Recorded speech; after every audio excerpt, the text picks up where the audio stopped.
Salut, c'est MDR, votre rendez-vous avec les comédies françaises, un podcast de Séance Radio, la web radio du cinéma.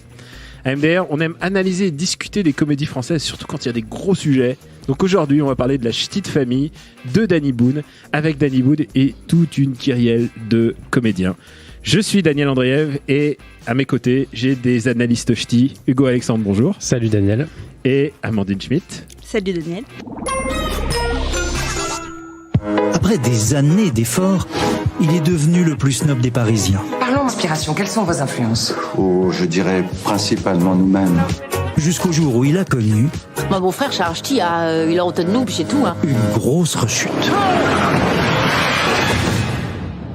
Maman ! Oh, je suis content de te dire, hein. Vous voyez, il ne s'exprime pas encore bien normalement. Mais c'est qui Boubourge qui parle pas normalement ? Je suis là pour vous aider à perdre ce vilain accent. On ouvre la mâchoire. Là. Là, comme lapin. Lopin. Un lopin ? Hein ? On va commencer plus simplement, hein. Qu'est-ce que c'est ? Un lopin ? Non, un lièvre. Un lièvre. Très bien. Non, vrai. C'est une cadence impressionnante pour Danny Boone. C'est déjà son 6e film et seulement un an après son 5e, et on imagine qu'il a déjà le prochain dans le pipeline. Et il revient déjà à la terre de ses amours, qui est le ch'ti. En fait, il a fait une OPA sur les ch'tis. C'est l'histoire de Valentin, qui est un designer hors pair, très prout-prout, très palais de Tokyo, et qui design des chaises sur lesquelles on ne peut même pas s'asseoir. Et il a un choc sur la tête, et du coup, ça le fait retourner à ses 17 ans, ce qui est un truc déjà classique, mais à ses 17 ans ch'ti, à l'époque où il n'était pas bilingue ch'ti-français. Et du coup, il se remet à parler ch'ti. Et justement, il y a sa famille qui revient. Et donc, c'est le clash des civilisations. Hugo, je vais commencer par toi. Comment tu te situes là-dessus ? Alors c'est toujours pareil, on évalue un film par rapport aux attentes qu'on avait. Et je dois dire que j'avais peu d'attentes vis-à-vis de ce film, après avoir vu Superchondriac et Red Dingue, qui étaient ces deux derniers films qui étaient très poussifs. Alors que moi, je suis plutôt client de Bienvenue chez les Ch'tis et même de Rien n'est déclaré. Et en fait, je trouve que ce film-là revient à peu près à l'esprit de ces films-là. C'est-à-dire qu'il y a une vraie intrigue qui est tenue du début à la fin. Contrairement à Superchondriac, où Danny Boone avait tendance à faire un peu du Pierre Richard, à se lancer dans des élans un peu burlesques qui n'en finissaient pas, et donc qui éloignaient le film de son intrigue. Et il utilisait toujours la carte des Roumains. Il y a toujours ce point de truc avec les Roumains qui débarquent. Ouais, il n'y a plus de Roumains. Il n'y a plus de Roumains dans ce film, on a perdu. Et dans Red Dingue, c'était Alice Paul qui faisait du Pierre Richard. Et là, dans ce film, il y a un truc, une espèce de twist, c'est que personne ne fait du Pierre Richard, mais quelqu'un est Pierre Richard. C'est Pierre Richard, attention. Et en fait, Pierre Richard, dans ce film, il est pas du tout dans l'histoire, en fait. Il est là que pour faire des petites pastilles de temps en temps, des pastilles Pierre Richard, donc burlesques, où donc il se pète la gueule, il fait une déclenche une inondation, voilà. Et c'est pas du... Ça a été tourné par webcam, hein, je pense. Ouais. Il a tourné ça chez lui. Par Skype. Sur fond vert. Et en fait, ça ne nuit pas du tout au film, et l'intrigue, en parallèle, continue à se dérouler. Et est plutôt bien rythmée, plutôt bien construite. Et donc, du coup, je dirais pas que j'ai aimé le film, mais j'ai quand même été agréablement surpris par rapport à ces deux précédents qui partaient un peu dans une direction burlesque que j'aimais, moi. Et toi, Amandine ? Moi, comme Hugo, j'ai été assez surprise, mais je pense que c'est peut-être pas pour les mêmes raisons. Moi, je m'attendais à de la grande comédie populaire, un peu comme dans Bienvenue chez les Ch'tis. Or, on n'est pas du tout dans le même registre, donc ça change complètement. Je trouve que c'est pas une comédie, je trouve que c'est une espèce de fable sur l'ascension sociale. Et en fait, on a Danny Boone qui réfléchit plutôt à ce que ça veut dire de sacrifier sa famille, sacrifier ses origines quand on veut réussir dans la vie. Donc, puisqu'il parle d'une famille ch'ti, mais qui est aussi pauvre, parce que c'est un élément qui manque dans le titre, parce qu'on pourrait dire la pauvre ch'ti de famille. Là, il devient parisien et très riche, et il en est réduit à la honte de classe. Il veut plus présenter sa famille. Et ça, je trouve que c'est un élément très intéressant, mais qui n'est pas très drôle. Après, il l'approche avec une certaine sensibilité. J'imagine qu'il y a peut-être du vécu là derrière. Donc, c'est pas inintéressant du tout. Et ça m'a plutôt plu, même si on rit pas aux éclats. En fait, c'est peut-être ça, c'est que c'est un film qui a une âme, contrairement à ces deux précédents où il y avait un sujet fort. Enfin, il y avait un pitch fort, mais il n'y avait pas forcément de background derrière qui méritait de développer un film entier sur la thématique, quoi. Et j'ai l'impression que c'est aussi symptomatique du parcours de Danny Boone qui aujourd'hui a plus de choses à dire sur les Parisiens chics que sur le Nord en fait. On dirait qu'il a un petit peu basculé de l'autre côté. D'ailleurs, c'est ce qu'il fait dans ce film, c'est qu'il a délégué en fait le rôle des ch'tis à une team ch'tis en fait. Donc il y a Pierre Richard, tu l'as dit Hugo, mais il y a aussi Valérie Bonneton qui fait son meilleur ch'ti au jeu, et Lynn Renault qui visiblement est bilingue, et Guy Lécluse, enfin vraiment c'est toute sa bande habituelle, et il y a vraiment une opposition entre cette team ch'ti et de l'autre côté du prisme, il y a Laurence Arnay et aussi François Berléand qui joue le méchant, comme dans tous les films cette année il est le méchant. C'est un peu notre... Dans tous les films tout court. Oui, c'est ça.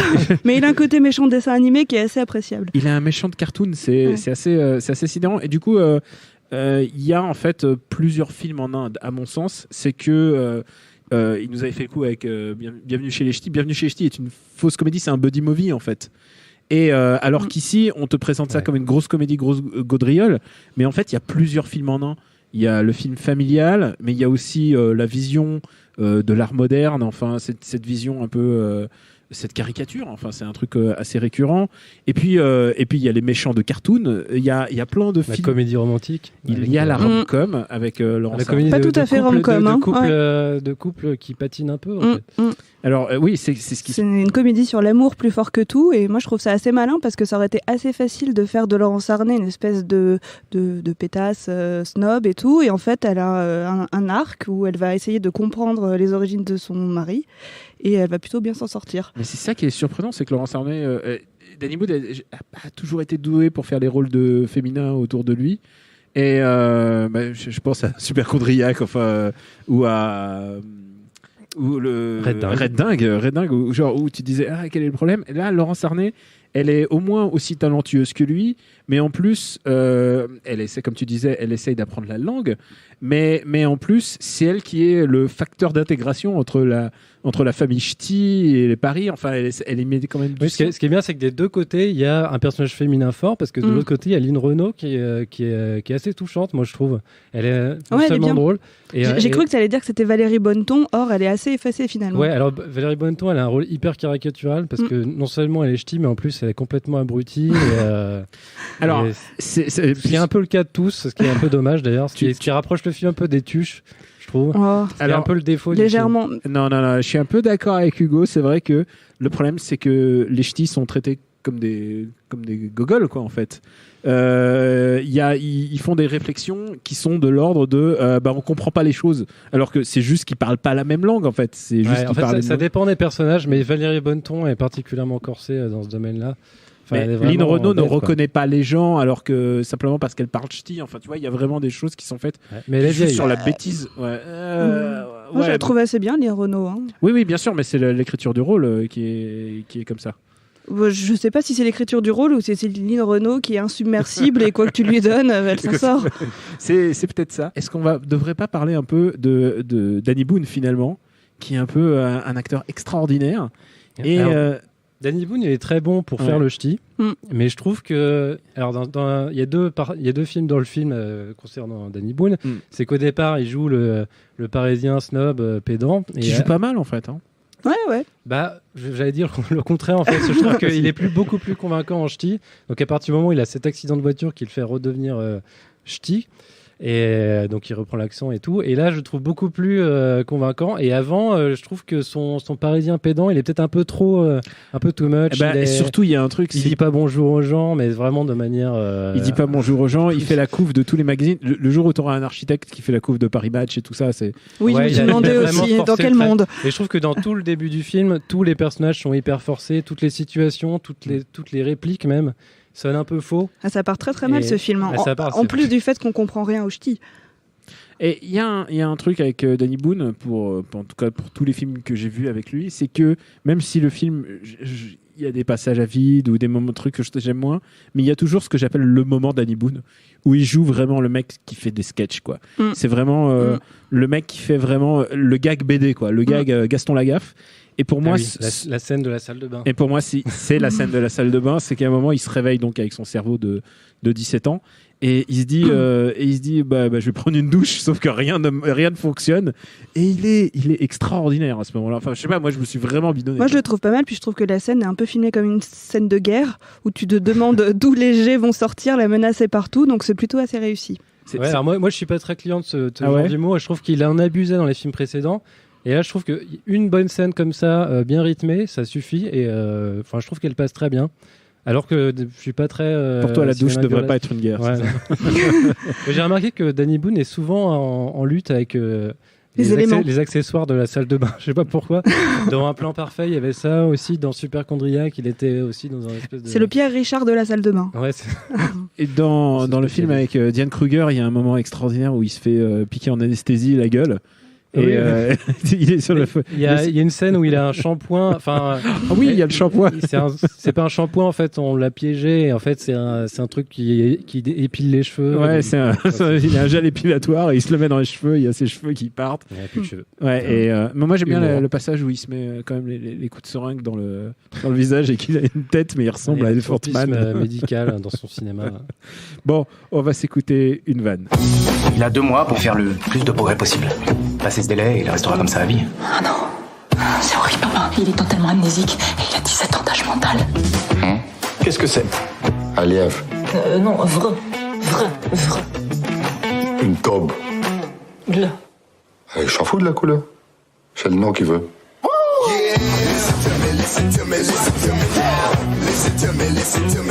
Il y a Anthony ici. Oui, moi. Vous êtes bien du Nord, n'est-ce pas? Donc j'aille. Donc je vais, il va. Bon, je vais. Pas de conjugaison. Non, pas besoin. Oh là là, il pleut des cordes. Va, Juice, ça drache, là. Est-ce que c'est moche? La juice, ça drache, là. Du shampoing. Mais c'est de la crème solaire. Oui, mais forcément dans le Nord. Ah. J'étais en train de me poser la question, quel est l'intérêt pour lui de revenir encore sur le thème ch'ti? Je veux dire, le mec, il a fait un des plus gros succès de l'histoire du cinéma. On peut pas lui enlever ça. Il va être peut-être la réponse à la question. Non, mais le mec va être le premier césarisé pour une comédie populaire comme ça. Bah ça, c'est plutôt bien. Et pourquoi tu reviens là-dessus? Pour Red Dingue, c'est pas bien quand même d'être récompensé pour ça. Ouais. J'aurais préféré qu'il soit récompensé. On a eu un débat l'année dernière sur Red Dingue et tu sais que Red Dingue, je le sauve pour Yvan Attal. Yvan Attal qui joue comme. C'est vraiment pas une raison pour laquelle. Mais tu sais qu'en plus, Yvan Attal, il ne jouait pas comme ça naturellement. Et en fait, c'est Danny Boone qui lui a donné cette instruction. Non, vas-y à fond, play-la, vas-y, joue comme Joker, quoi. Et du coup, non, mais vraiment, il y a un truc de direction d'acteur. Vraiment. César meilleur second rôle alors. C'était Yvan Attal. Ah oui, non, mais il ne l'aura pas. Hein. Non, mais en plus, on enregistre, faut le dire, à quelques heures des Césars. Et cette soirée il y aura des comédies qui vont peut-être gagner des prix. Le Sens de la Fête a eu je sais pas combien de nominations. Ouais. Donc, ça reste. Alors, est-ce que la ch'ti de famille va réussir le coup de poker cette année? On parle de Red Dingue. Red Dingue ne l'aurait pas eu puisque les Tuches 3 l'ont dépassé. Les Tuches 3 ont dépassé les 5 millions. Non, mais ça va un peu secouer la cérémonie des Césars quand même. Bah peut-être. Ça va être le moment. En tout cas, je crois que la ch'ti de famille a fait le meilleur démarrage pour un film français depuis Bienvenue chez les ch'tis. Et en même temps, il a fait la même stratégie, c'est-à-dire il l'a sorti une semaine avant là-bas. Dans le Nord et ça a porté ses fruits en fait. Alors je pense que le bouche à oreille va être plutôt bon parce que le film est vraiment plutôt réussi dans son genre. Alors c'est pas du tout c'est pas très corrosif, c'est pas subversif pour dessous, mais c'est un bon film familial Enfin, c'est, Et il faudrait quand même dire que la gamine est insupportable, parce qu'on parlait de toute la famille ch'ti, mais c'est la seule qui n'a pas l'accent. Ça, c'est, Mais ça, parce c'est qu'elle le est classique. C'est pas ça qui fait d'elle quelqu'un d'insupportable. C'est pour montrer son intelligence. Mais oui, non, C'est mais les en fait, enfants plus les intelligents enfants que qui les donnent des adultes, leçons de vie, ouais. c'est pas possible. C'est pour ça que On ça m'a n'arrête fait pas d'en penser voir. aux tuches aussi. C'est que dans les tuches, c'est pareil. Il y a l'enfant qui est le plus intelligent que tous les membres de la famille. En fait, ça me fait penser un petit peu à ce procédé là dans les films américains de la Manic Pixie Dream Girl, donc la fille qui révèle ses aspirations au héros et qui le pousse. Et ben là, on a le Manic Pixie Dream Kid qui lui rappelle ses origines. Voilà, qui lui rappelle ses origines et qui met le héros sur la bonne voie. Oui, parce que finalement, à la fin, évidemment, on peut spoiler un tout petit peu, mais évidemment, il va pas redevenir l'architecte arrogant. Au contraire, il va reprendre les valeurs, les vraies valeurs. Tout ça. Enfin, genre, il y a une espèce de morale Danny Boonesque. Je voulais juste dire un mot sur Pierre Richard. Tu en as parlé, Hugo. Qui fait ses... Moi, je trouve qu'il a une scène quand même émouvante, celle où il s'explique enfin avec son fils, mais avec un tractopelle. Émouvante, avec un tractopelle. Explication finale. Et je trouvais que c'était pas mal. Parce mais vu que le personnage, on l'a vu que dans des situations burlesques, je trouve qu'il manque un peu de profondeur. Du coup, cette scène finale marche un peu moins qu'elle devrait. Il joue pas avec les autres, en fait. Même avec sa propre famille. Il joue qu'au téléphone, en fait. Ouais, il joue au téléphone. Puis moi, j'ai pas trop aimé ces scénettes parce que finalement, on voit juste un homme qui n'arrive pas à se débrouiller sans l'aide d'une femme, c'est-à-dire qui fait griller ses tartines et qui fait une inondation avec la machine à laver juste parce qu'il n'a pas d'aide ménagère. Donc moi, c'est pas trop un truc qui me fait rire. À toi, voilà. Non, toi, non. Non. Et non, mais et en plus, Pierre Richard qui va être quand même à l'honneur, puisque bientôt il est à l'affiche de Madame Mills, donc un film de Sophie Marceau. Et donc, ouais, c'est son année, en fait. Il revient en force. Enfin, en même temps, il tourne pas mal depuis toujours, en fait. Il fait bien 2-3 films par an depuis longtemps. Et oui, alors Madame Mills, je l'ai pas vu, mais Madame Doubtfire français, c'est ça ? Voilà, je ne spoilerai pas mon avis. Il faut quand même dire un truc, c'est que ça se termine par une scène ubuesque sur du Johnny, en fait. Je l'ai pas senti arriver quand même. Tu spoil un peu là. Quand même. Ouais. Non, mais voilà, il y a une espèce d'hommage, bizarre à Johnny. Ouais, finalement. Moi je trouve que ça tombe un peu comme un cheveu sur la soupe. Un hommage suédé, j'ai envie de dire. J'adhère pas trop aux scènes chantées comme ça dans les films. Et pour une fois, moi je trouve qu'elle a plutôt bien amené la scène parce qu'il y a un enjeu dans cette scène-là. Sans vouloir dévoiler ce qui s'y passe, même si ça n'a aucun intérêt. C'est bien ce qui me semble aussi. Mais pourquoi pas, je dis. Enfin, ça conclut bien le film. Moi, ça m'a pas dérangé. Alors que d'habitude, ça me dérange ce genre de séquence chantée. Alors, c'est le moment de dire combien on met sur la table. Amandine, combien tu mets sur la table pour aller voir la Ch'ti de famille? Et en bonus, tu me diras combien tu mettrais pour Bienvenue chez les Ch'tis. Je me rappelle plus combien j'ai payé à l'époque. Mais pour moi, oui. Non, pour la Ch'ti de famille, peut-être 5-6 euros. 5-6 euros. Ah, quand même. Ouais, quand même. Ouais. Je vais pas passer un mauvais moment. Et toi, Hugo? Moi, je partais plutôt sur 3-4 parce que c'est... J'ai quand même pas énormément ri. J'ai pouffé quoi, avec le nez, comme ça. C'est les meilleurs, celles-là. Ouais. Mais il y a quand même une pénurie de comédie française en ce moment qui fait qu'on peut réévaluer ce genre de films familiaux, pas très offensifs, mais quand même assez marrants. Et Bienvenue chez les Ch'tis, je dirais quand même que c'est au-dessus. Mais je l'ai pas revu depuis très longtemps, donc je pense que j'aurais mis 7-8 euros à l'époque. Mais Bienvenue chez les Ch'tis, c'est un film sympa. Celui-là n'a pas le même. C'est pas la même. Oui, c'est pas le même karma, c'est quoi. un petit peu différent, ouais, c'est vrai. Celui-là, il essaye le film de la maturité, peut-être. Voilà. C'est ça. Et vous savez, c'est la coutume, c'est le moment de faire des petites recos. Amandine, est-ce que tu veux te lancer ? Oui, alors moi j'ai été très impressionnée par Laurence Arnay qui tient bien son rôle et qui est pas facile. Et comme je le disais avant, c'est son meilleur film. C'est son meilleur film, et c'est pas facile de partir sur une caricature de Parisienne très détestable. Et du coup, je me suis rappelé qu'elle a été connue pour sa mini-série en 2015 qui passait sur Canal+. Donc c'était des petits épisodes de 3 minutes et ça s'appelait Fille d'aujourd'hui. Et là-dedans, elle campait des stéréotypes de femmes. Donc tu avais à la fois une community manager, une blogueuse mode ou une coach. Et c'était ça en plus avant que ça soit à la mode en plus. Ouais. Avant les blogueuses mode soient à la mode. Ouais, avant que les blogueuses mode deviennent un vrai phénomène. En 2015, je pense qu'on était partis quand même. Non, je me fie à ton expertise. Ouais. Et elle était assez drôle, elle maîtrisait bien. Puis en plus, il y avait toute une transformation physique. Elle adoptait le look de ces femmes et c'était vraiment plutôt bien fait. Et j'ai vu qu'on peut encore les regarder sur Dailymotion. Donc voilà, ce site où personne ne va, c'est l'occasion. Donc feed aujourd'hui. Non, pas sur YouTube. Donc il y a 2 raisons d'aller sur Dailymotion, pour Chroma et pour... Et redis-moi le titre de... Feed aujourd'hui. Feed aujourd'hui. C'était vraiment bien, je l'ai regardé avec délectation. Et toi, Hugo? Je suis assez d'accord avec Amandine, déjà sur Feed aujourd'hui. C'est l'une des choses qui m'ont fait aimer Laurence Arnay, qui me fait dire aujourd'hui encore qu'elle n'a pas eu son vrai rôle, parce qu'elle a beaucoup de talent et on le voit encore dans La Petite Famille. Moi, je vais conseiller un film qui est plus... qui parle d'art contemporain et de choses comme ça. Ça s'appelle Art School Confidential. C'est un film qui est un direct ou DVD qui est sorti en 2007 de Terry Zwigoff. C'est adapté d'une BD de Daniel Close où il parlait de son expérience dans une fac d'art. Donc il a passé 4 ans et où ça lui a pas trop plu visiblement. Parce qu'en fait, il raconte la vacuité de ce milieu, le snobisme, etc. Donc il y a John Malkovich qui joue un prof particulièrement... maniéré et snob qui encense des élèves qui font des espèces de monochromes qui plongent dans des bains de peinture et qui plongent dans des toiles et tout. Alors disant c'est bien, voilà. tu t'es éveillé à la peinture. C'est un film assez drôle sur ce milieu-là. Après, ça part un peu en thriller parce qu'il y a une histoire de meurtre et tout. C'est un peu moins réussi la deuxième partie, mais c'est assez drôle sur une bonne heure et je le conseille vivement, malgré le fait que ce soit sorti qu'en DVD. Art School Confidential. Ah, c'est un chouette film. Eh ben, écoute, je reste dans l'ambiance art moderne grâce à toi, puisque je vais recommander une comédie une comédie dramatique, mais une comédie quand même. On s'est vraiment bien marré et qui a eu une Palme d'Or. C'est The Square de Ruben Östlund. Évidemment, tu peux pas dire que c'était l'outsider, puisque quand t'es sorti de la salle, Hugo, tu as dit c'est bon, celui-là, il a la Palme d'Or. Et j'en suis témoin. C'est pas de l'arnaque. C'est un film avec plein de Suédois, mais aussi Elisabeth Moss et Dominic West. Et la scène la plus connue maintenant, et celle que vous pouvez retrouver sur YouTube, c'est celle où il y a un mec qui incarne un singe, mais de manière...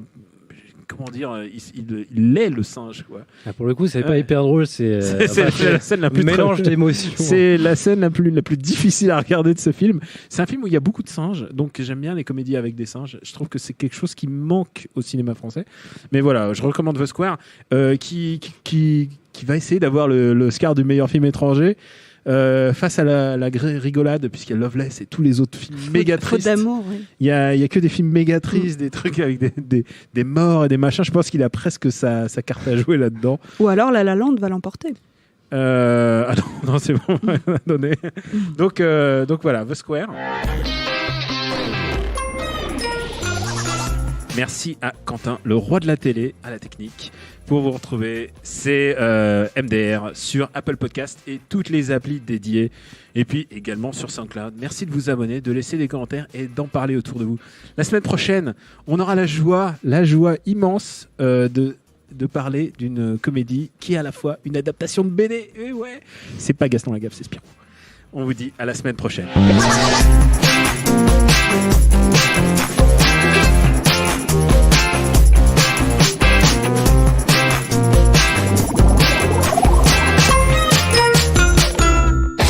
L'idée est là, mais la cohérence n'est pas là du tout, quoi. Fan Footage, le lundi à 19h. Il a des très très bonnes intentions, puis tout s'écroule sous une dramaturgie vraiment hyper poussive. Retrouvez Thomas Camacho et Pierre Delors. C'était quand même le grand écart entre Source Code et Warcraft. On s'était d'ailleurs posé la question, pourquoi Warcraft ? Et sur toutes les applications podcast.